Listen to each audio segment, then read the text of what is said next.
one of the greatest opportunities is to be able to introduce my dear friend Mark Addicks, who's our keynote speaker today. And Mark is going to speak.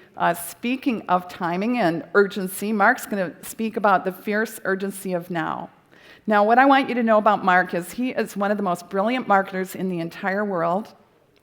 He will entertain you. He will surprise and delight you. He has a wicked sense of humor. He's a dad, which is one of the most important things in his life. And he has been my partner in crime for over 30 years. So we worked on that at YoPlay and on that yoga project 30 years ago.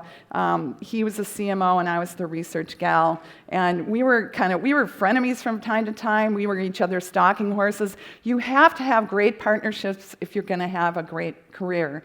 And so wherever you are in your organization, find your Mark Addicks.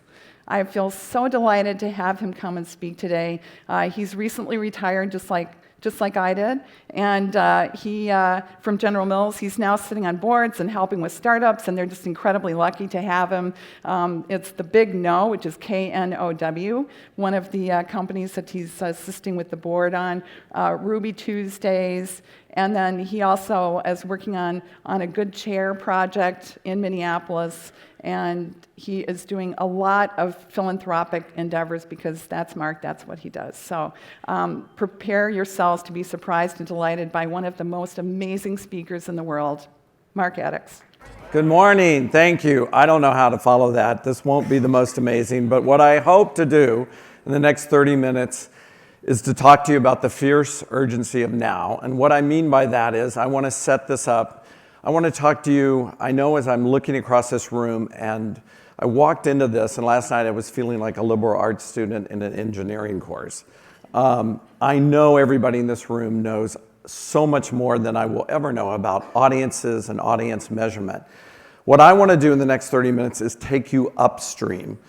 I want to talk about what has to be in place before you ever talk about finding audiences and measuring them and executing plans.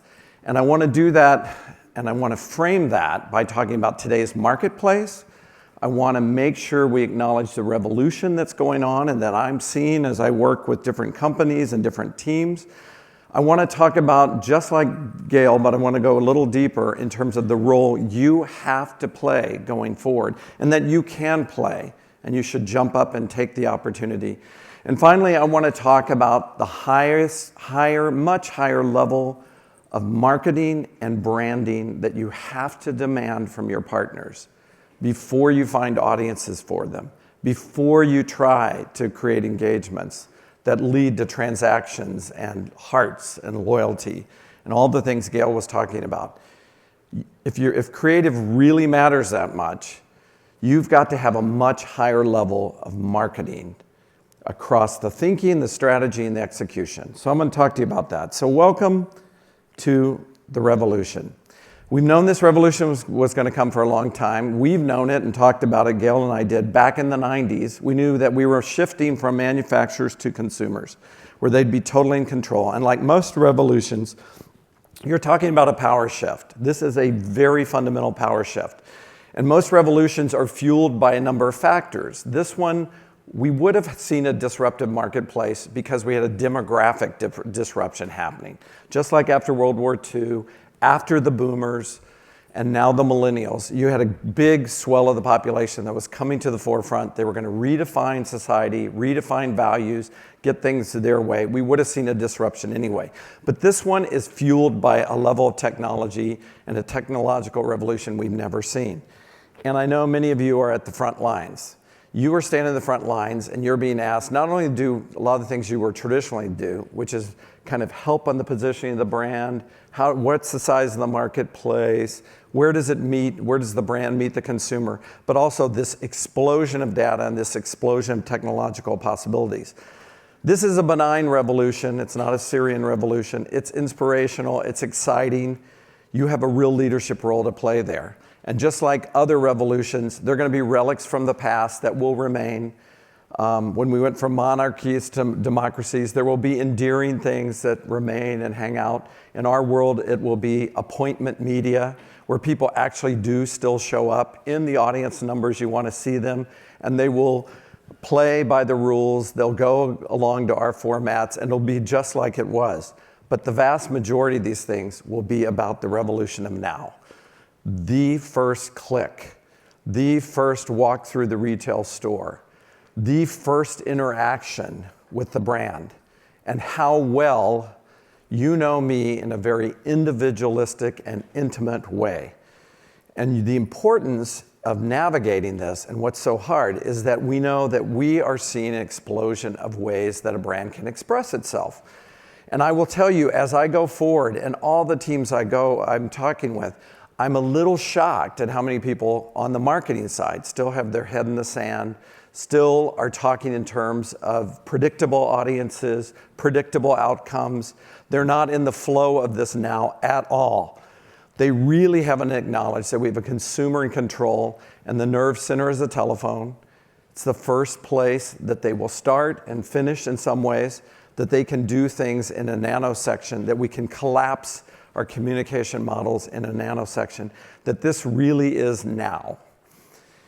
And when I say now, what I mean is you are expected, when we talk about interacting with audiences, in a nanosection now, to be much more intimate, to understand the context that they have suddenly found you, understand the other choices that were in their head, understand the emotional need they have, as well as the rational need they have, and how fast it needs to be presented to them.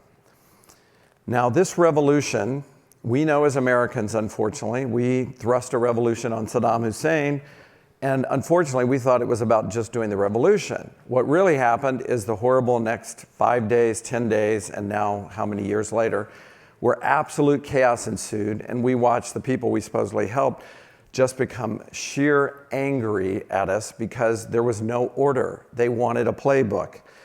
I would suggest that's exactly what I'm seeing and feeling from the marketers I work with today. They are living in a world of chaos. They are desperate for need of order. They need a rule book. They need some way out. They are asking, who is in charge? And I hear that all the time. I say, well, in the marketplace, the consumer's now in charge, and we're going to live by their rules, but we can certainly play a stewardship role. But they're really asking a more fundamental question within the world of marketing and within their teams. And they're reordering their teams, and there is this brief moment, and you should seize it, when they're willing to look at everybody that's normally sitting around the table in the C-suite and ask, do I really need finance to be there? Do I really need supply chain? And maybe pulling some other people who haven't been always at the table to the front of the table. I would argue this is your time. I would argue that this might be a time for you to think differently about what your role is, and that you might be one of the people in charge. And if not you, who? You have spent decades being the partner to marketing, to coming in, talking about the positioning, talking about the insight, giving them the cultural context, and then still being skilled on the data and the technology and the measurement on the back end. This is a revolution. We do need order, and we need somebody to lead this alongside marketing. This revolution is playing havoc with a lot of the big brands that I'm talking to, and it's a real opportunity for a lot of the small brands. It's an even playing field thanks to the technology. Everything's transparent, and it's really doing well for the startup brands. As Gail started to talk about, the startup brands I work with intuitively, innately know that brands are about getting people's hearts, about being one of the top 4 or 5 brands by which people might define themselves, that they might advocate for, that they might talk to other people about, that they might use as a verb. I'm going to be doing Starbucks. I'm going to be Starbucksing this afternoon, et cetera, et cetera, et cetera. They know that brands are really big with a capital B, that they're not really thinking about brands and categories in the old kind of Nielsen way we used to, that I was raised in. They don't see stores like the hardware stores where you go find nails on an aisle. They're seeing houses and other things you build with the nails. They're seeing context. And this is really playing havoc with a lot of big brands. Now, what we've seen at all these key demographic shifts, from World War II to something in this, really from 58 to 72 with the baby boomers and now with the millennials, you're gonna see a real shift to brands. You're gonna see everything served up. You're gonna see a lot of these big brands fall out. And I suspect that most of us are working on a lot of these big brands, and it is desperate that you talk to them, that they need to get out of the very clean lines they're in, the very clean category definitions that they're in, the same packaging formats as everybody else. You've got to be the leader in reminding them about what brands are. If not, they will be fading from this page. And then the little small brands, that some of which I'm working with, that are doing extremely well on their first outings in the marketplace, just by going for the heart, just by knowing the tone and the feel and the brand personality, the uniqueness, the differentiation that they need to do with every little element that they can get their hands on, can make a difference, but they're not very good at the big data world. They don't know what to do with it, and they're starting as they size up to run into problems, reaching consumers and talking to their retailers and the like. So I would argue, and one of the things that we've been doing as a team that I've worked with is starting to put together a little handbook called the 25 Immutable Laws of Marketing. Now, we did rip that off from the 21 Immutable Laws of Positioning from Trout and Rees, but this is really as we tried to start to put together a handbook to form a sense of order of what do I do first, what kind of things do I need to be mindful of. This is more an analytical frame versus a to-do list. And I would argue that you need to be one of the key leaders on this type of thing. As an example, one of the laws we have is everything old is new again. As happens with revolutions, just because the power shift, you can still pull lessons and key moments where the audience engaged from the past into the future. And I've seen this in my own past. The last few years I was at General Mills. You know, we had been stymied for years on the brand Betty Crocker until we went back to the initial point of Betty Crocker and remembered that before she was brownies in a box or cake mix in a box, in fact, 25 years before that, she was the first social brand. She came alive during an era when brands went from names on flour sacks to personas, and personas that had a point of view, that really wanted America to live, think and behave and feel in a different way, and that she built communities and cooking schools and all those things that gave her credibility, and then she started putting her name on products and became the billion-dollar brand. Another old lesson that is just surprising to me that it's not there, but Gail talked about this, but Gail and I, probably about 15 years ago, and taking the Cheerios brand from a bunch of families skiing down a hill and singing the one and only Cheerios, went back to school and re-studied the possibilities of what a brand could be, centered Cheerios in a much more emotional place about love and nurturing. For the first time in the 60-year history of the brand, actually showed a baby, because all the MBAs had been afraid that if you show a target, that may mean it's not for old people. We created a language around nurturing, and that the way Cheerios would always talk about everything from calcium to heart health and everything would be over a conversation, where Cheerios was the currency that started the conversation. We imagined the brand in a different way. We started to see it not just as oats in a box, but all the different ancillary businesses where consumers could go. We started to look at new formats. In the year of 1999, we did a viral video with an Academy Award director that actually was one of the first that went everywhere, that you can still go look up, and it's as relevant today as ever because it was built on a perennial insight. And it continued until recently with our international team in Canada that created a whole language around the brand, a whole platform of introducing just a new Cheerios version. What I'm talking about here is everything old is new again. But at the same time, I want to tell you that there are a lot of things that are completely new that you need to demand and talk your teams through before you start executing their plan. What kind of things? Well, the first place I want to start is the definition of marketing. I am shocked everywhere I go that marketing is always a conversation about advertising. It's not advertising. That's not marketing. It's not sales. It's not a lot of things. Marketing is about finding markets. And yes, it was a lot easier in the old world when manufacturers controlled the world, and we could do that a lot of times pretty sloppily, demographics, geographics, not that hard.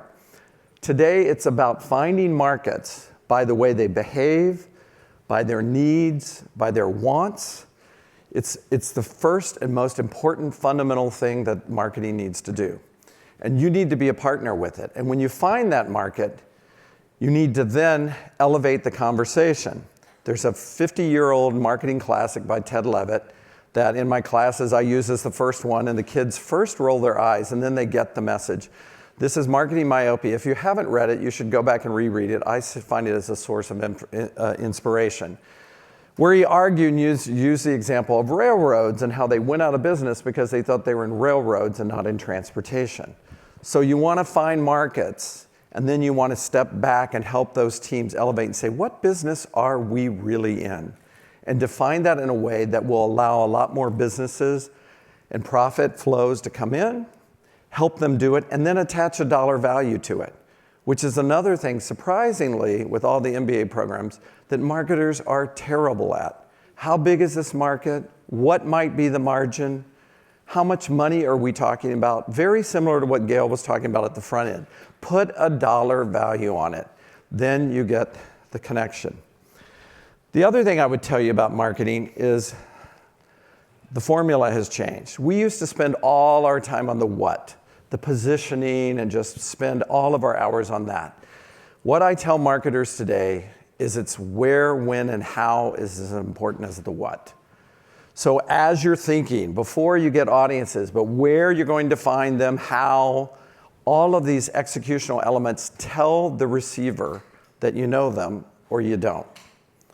They tell the receiver how intimately you know what's going on in the context of their life, what their needs are, and if you don't get this piece, they don't care about the what, because they don't believe the what, because you didn't meet them on their own terms. You absolutely, before you go looking for audiences, have to sit down and say, who are we going after? Talk me through the where, when, and how, so that we really have an intimacy with the consumer. You also need to re-engage them on this conversation about brands and what they can be. Brands are not products. I cannot tell you how many times, and I guess I should be delighted that people want to pay me money just to tell them that you're not a product, you should be a brand. And when you're a brand, you can get trial across a lot of categories. And with millennial behavior, what we're seeing is the willingness to follow a brand to a lot of places really fast, faster than we've seen in the past. And fundamentally at the heart of the brand, and this is another just super simple thing that I can't believe people would pay me to say, is how unique and different a brand needs to be, its value proposition. You've got to have a unique and different proposition. You guys sit in rooms, maybe sometimes too far down in the conversation. You got to move upstream and lead and absolutely push, like we're not going out of the gates until you convince me that we've got something unique and different, and there's a vision on how we're going to continue to make that unique and different. Now, we've heard this before, but again, I would argue that a lot of the MBA programs, and unfortunately I now teach in one, and I'm trying to change this, is that they're too analytical, they're too financial, they're all on the science of marketing and none of the art of marketing. Because all the literature has been there really strongly in the last 10 years. Seth Godin has talked about the purple cow, and this is how every element of your execution really has to be different, really different, not a little different. And especially if you're going to fit them in some kind of stable ad format, half pages, 30 seconds, 15 seconds. That alone can be wallpaper to consumers. So what you're going to execute within that has got to be really different. It's got to be different, like Young Mi Moon of Harvard Business School talks about, with different from your competition and how you define it. It's a great question to ask your marketers, like who is really our competition? And there you can do a better conversation and judgment about the message. And you see this across the world where people do win. This is a milk company that's come into the milk space, $17 billion category, and all they did was change the package. Now, I hope nobody's from this brand or works on this brand, but I bought this brand. The milk is absolutely the same. The lemonade sucks. The orange juice sucks. I couldn't even finish it all. But I bought it because of the package. And they don't have a lot of price promotion. And I believe they're up in double digits in a category that's declining double digits. All because they wanted to be a purple cow in how they executed. We've seen this historically. This is the Kleenex stuff where they finally said, get out of the box. This is about a promotion, about scents, and let's surprise and delight the consumer at every turn. Figure it out. We've seen it historically with the launch of the Mini, how it's all about creating a different language around the brand. This is at least the beginning level of unique and differentiation you have to do. Even a former competitor like Chobani, where are we going to meet people on the street? Where is the personal connection going to be? Where are we going to demonstrate our credibility and superiority? These are all questions that you're going to have to start answering strategically so that we found a market, we put a dollar value on it. We didn't define it demographically and geographically, but we found it by wants and needs. We know how big it is, and now we're going to build a powerful brand around it. A powerful brand with a lot of different arms and legs so that this works. So I want you to step forward and be a leader. I would argue this is a historic time for you to do so, for you to say, given where we have come from and what we are leading today, we should be at the table. My second call to you is to help your teams reimagine brands. Really take a more robust view of them. It's not enough then just to have the audience and define the needs, but then you got to do the really hard work. What's the idea that kind of engages, delights, and entertains a consumer, that's memorable, that they will repeat, that they will wear, a visual that they will see? And how do we link that indelibly to our brand? This is really science, but it's portrayed as art a lot. But this is down to colors and fonts and all of the very unique ways that you brand, that you put things in people's head. The human mind is DNA organized to notice difference, not similarity. And yet, I would argue most of the marketers are operating on similarities. We also think and attach visually before we ever hear anything. God knows we all know this from the medical ads that go all day long on MSNBC, right?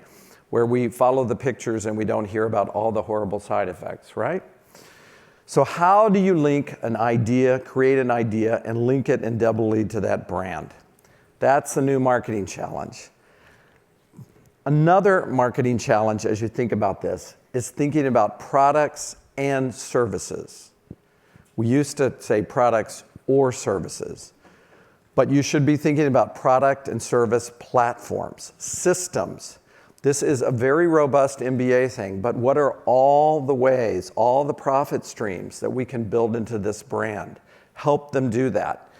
And then culturally, are we built as a culture, this team, to always get smarter? I just spent some time with a big brand team on Friday, and I was shocked at how they want me to come in and help. Can you reposition us? Help us figure out how we're going to engage consumers and roll out this positioning, and then we're done. And that is a non-starter. It's about always moving forward, always changing, always getting smarter in this revolution of now. And where brands truly get engagement, we used to have this old thing called the benefit ladder. We used to teach this at General Mills. We talked about technical benefits and rational benefits and emotional benefits.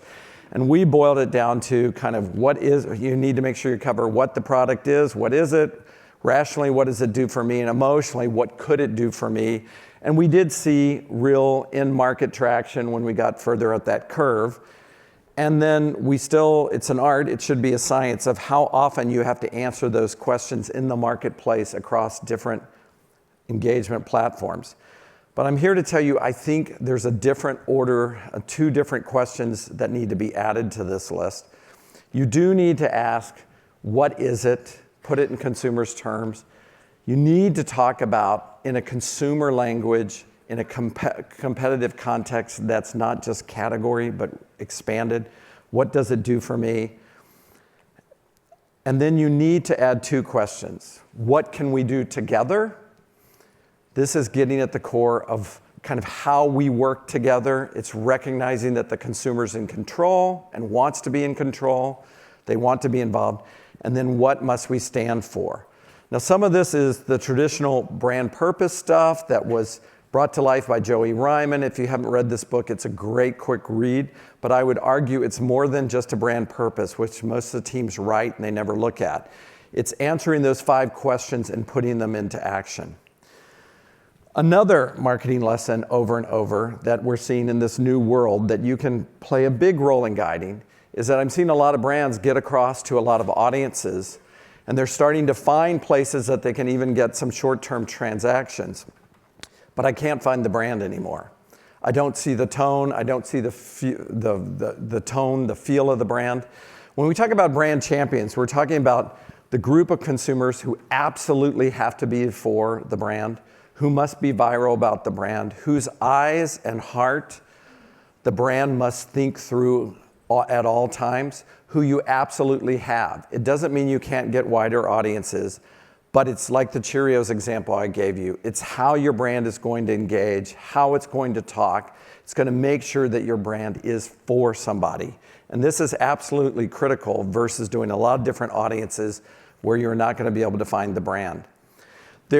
One of the things we're kind of playing around with and teaching is pushing marketers through to kind of say all the different ways brands can play roles in their consumer's life. One of those that we talk about is brand as teacher. And we're seeing a learning economy develop. If you look at some of the search terms, it's absolutely astronomical. Consumers are going out to search because they now control the process, and they're talking context. How do I do? And very few brands, except with a few how-to videos, are filling in that question. So one of the ways and one of the guiding points you can do is what are the different roles our brand can bring something unique and different to the consumer. And when we teach it as brand as teacher, we talk about it's a way to reinforce credibility. It's a really great way, poignant way, resonant way to do demonstrations. It's ways to give people rewards for being part of your brands or part of your community, and it's certainly a way to be a benefit. You're seeing this across develop. There are sites that are developed that are doing this. There are points of commerce. There are absolutely no brands. Gail mentioned a group I'm working with, The Big No, which is a platform where brands are coming in, and they're seeing incredible lengths of engagement time because many of the developers are both entertainment and academicians who've worked online and know how to create long-term engagements. And these are engagements in the hours. And you're seeing high repeats. Why? Because the consumer is being met at the context.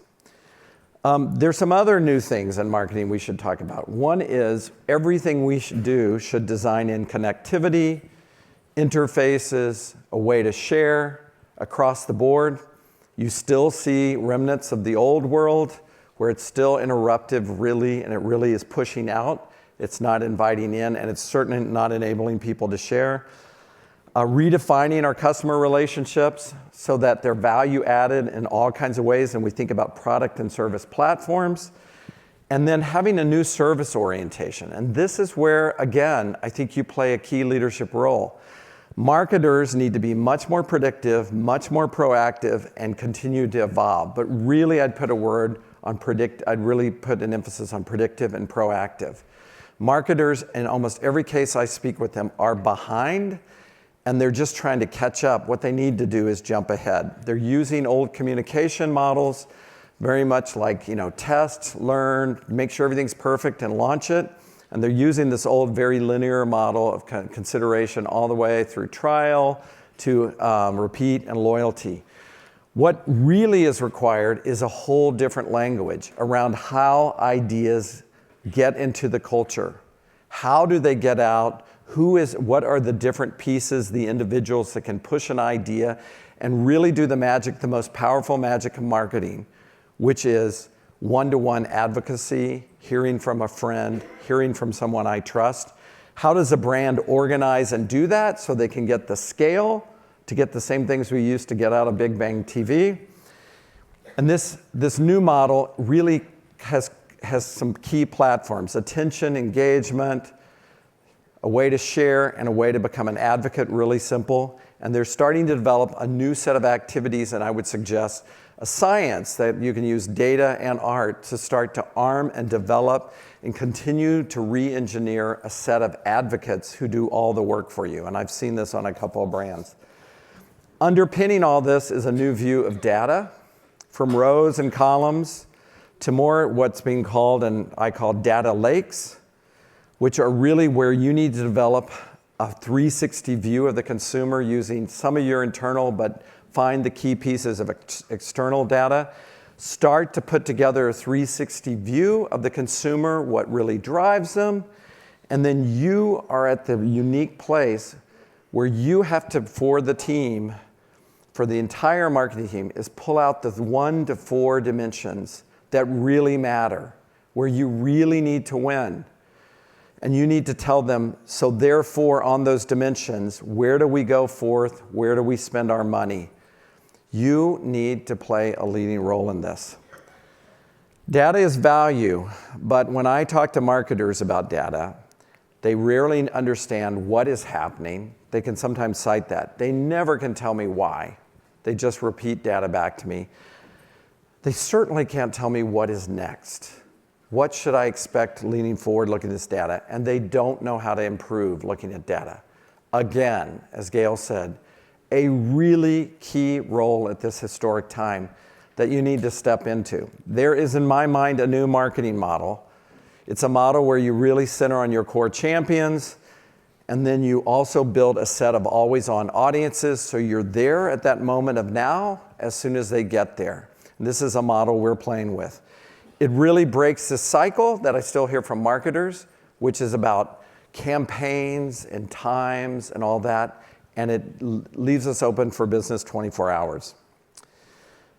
So, 3 new competencies you've got to be great at as a marketing team, and you as a leader in that marketing team. You got to be much better at orchestrating all of this. You're not going to do it all alone. You got to be able to go out and curate the right things based on the dimensions that will be unique and differentiating. And you got to really insert more strategy into this process. Your role as orchestrator is critical. I have seen a really great plan, but when it was orchestrated and the timing did not flow, a really great plan doesn't work. The timing and orchestration is everything. Curation that's centered in the culture, that knows the culture well, knows what's going to resonate when you put it in front of people, is really powerful. And then just strategy, and the fundamental of brand strategy, which is sacrifice, which I still talk to brand teams all the time. And when I ask, who needs to be for this brand? Where do we source audiences aspirationally because of who this brand is for? And I kind of get very neatly well-educated descriptions of everybody. You still need to position, and positioning is sacrificing. There's a whole set of new competencies, I would argue, that need to be on your team, and these look very different from what I find on the big brand teams, which are very MBA focused, all kind of ready to build the Hoover Dam, but nobody really ready to do a social campaign, nobody understanding a modern marketer. Fundamentally, you got to have idea people. This argues for somebody that is going to be coming from a different place, but true idea people sitting on the team, so that ideas that are emanating out every day, 24/7 in social, as well as the big ideas, are ideas, not statements. You need general managers that really decentralize, because there are a lot of tasks here, but lead in an inspirational way. And I've been arguing with some of the C-streets that they add more of the emotional aspects of kind of looking at what leaders they want to go forward with, instead of just the MBAs and the GPAs and all that crap, but who really inspires people, who brings out the best creative in people, who doesn't try to do it all themselves, but they decentralize. We know we need great insights, a great dissection of all these places where we can understand what's going on. We know we need this curation. You need a lot more art direction. You need visual thinkers on these teams from day one. It's a sea of sameness. It's a bunch of wallpaper out there. You need to define, the brand needs to be unique and differentiating. And you need a tone and voice and a person on your team that really identifies what's news or not news. So I hope in just this short discussion, and I think this is not something we'd argue about, we are in a historic time where we're seeing the revolution shift to the consumer. I would ask you to really think differently about the role you should play going forward. In my mind, you should be sitting at that table, because if you're sitting away from that table, we're going to be seeing more discounting in some of the financial things that go on versus the things that are full profit margin, that really differentiate a brand, that really win the hearts and minds of consumers. I want you to encourage you to take that role, and I really want you to have the difficult conversation and demand a higher level of marketing thinking, marketing strategy, and above all, marketing execution. Thank you very much.